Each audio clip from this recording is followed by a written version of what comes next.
Now, arguably the toughest, the worst, the absolute heavy hitter of the Treaty of Versailles was reparations. I'll just let you try and do some maths now, but 132 billion marks, or German currency, is a lot of money. It's more money than Germany makes in a year. It's more money than Germany could even imagine to pay.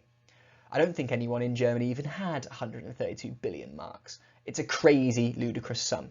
And so, rather than pay off an imaginary amount of money in 1 year, the German government agreed with the Allies to pay it off in one payment every year. This is called an instalment. If you think, I think the agreement ended up being 2 billion marks a year would go to France and Belgium, basically. If you count up how many 2 billions are there in 132 billion? Oh, it's 66 years. 66 consistent years of paying 2 billion marks. That's a crazy amount of money. And within 1 or 2 years, Germany was already, or sorry, the German government was already struggling to pay it. They were struggling to get their resources together, to sell things, to organise that they could try and pay off this 2 billion. To pay it off for 66 years was looking impossible. And in 1923, the inevitable happened. Germany missed their reparations payment. Germany actively, unfortunately, did not pay their 2 billion. They didn't have 2 billion to pay, so they couldn't pay it. Now imagine being France and Belgium. You're sitting in a fire and you're sitting with just ruins around you and you're like, sorry, you're not paying us? We're not getting the money that we need to literally rebuild our country? And France and Belgium were actively angry. Germany had broken the Treaty of Versailles. So France and Belgium took a serious approach and they did this. They invaded the Ruhr.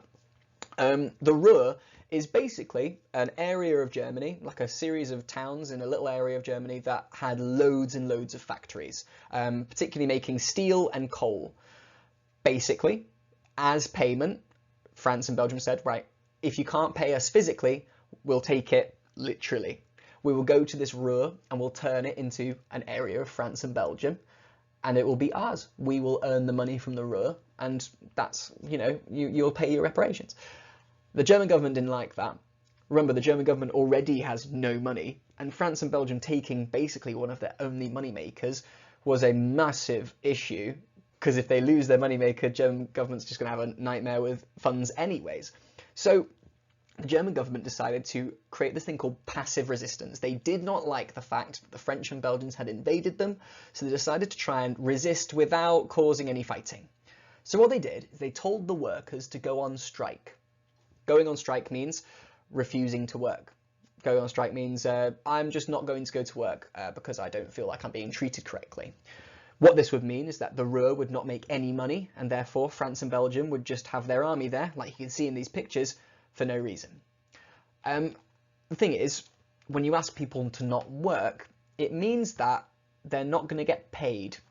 And the German government looked at each other and were like, yeah, it's quite mad that we're telling them to stop, to not earn any money. I think that's quite a bad thing to just, like, you know, force them to go hungry.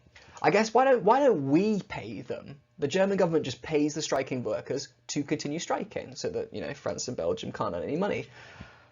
This was a fatal error. What this did is it caused the German government to realise, oh, to pay our striking workers, we need money. We already don't have enough money to pay off France and Belgium. How are we going to pay the workers?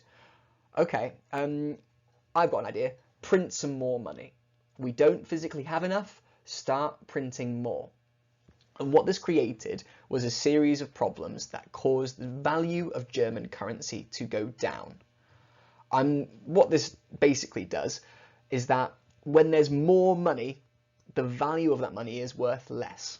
Imagine the reason why gold is wanted in the world is that there's not much of it. It's rare. There's not many of them.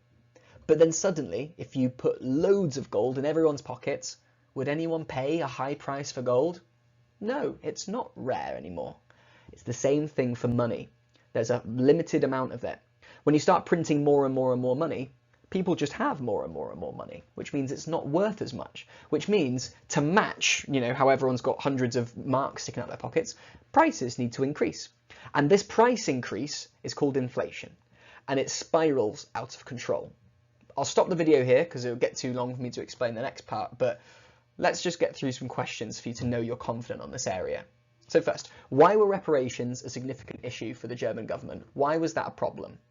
Why did the Belgian and French governments invade the Ruhr in 1923? How did the German government react? And why did this reaction lead to an increase in inflation, or hyperinflation as it's referred to? If you know the answers to those questions, you'll be confident in talking about the invasion of the Ruhr. Good luck. I'll see you later.